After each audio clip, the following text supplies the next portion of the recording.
So Assassin's Creed 4 Black Flag is coming out later this year, and one of the big new gameplay elements that they've added is underwater areas, which I am particularly excited to see. So I caught up with some of the gameplay designers here, and I got them to tell me all about how it's going to work.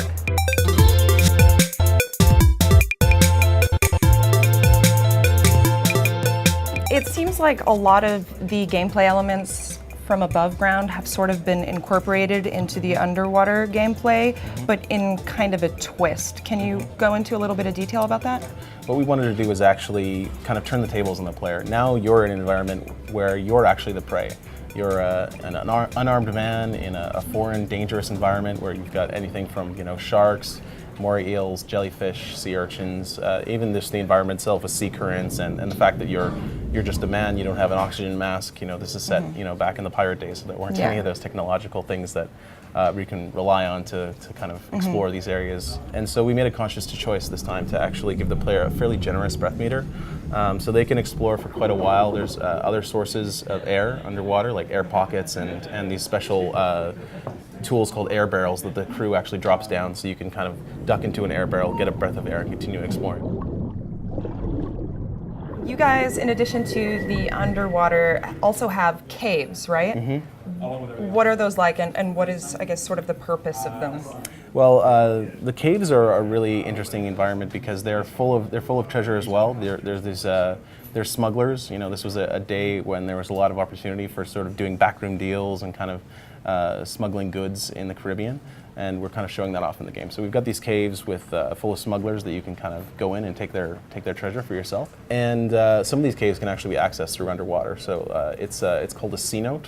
Is the geographical term, and you can actually swim underneath the surface into a cave and then pop out back onto the surface into a cave, go take out some guys, steal their treasure. It seems like you guys have a ton of wildlife in there. Can you give me just like a ballpark estimate of how many species of animal are in this game? You're going to see some very interesting animals, and they're also very dangerous animals. So Edward will have to be very careful during his adventures. There are animals that you don't even want to look at because they're so scary. Because when you're underwater, when you're above land, when you're harpooning, you're the man. You're on your ship, you got your harpoon, boom, you're done. But when you're underwater, you are completely vulnerable. You don't even have a single weapon on you. We strip him off. So how we do it is that we make, for example, the great white shark. We added a little bit more beastliness, if I can say it. Like you add a little bit more blood around the mouth, and then you bring down his brow to make him look fierce. You give him more muscles. Also, from when you put something on screen, you want to make things larger than life. This is what we've done also for the animals. So it's like all of the animals are on steroids, basically, pretty much. The animals you harpoon. Yeah.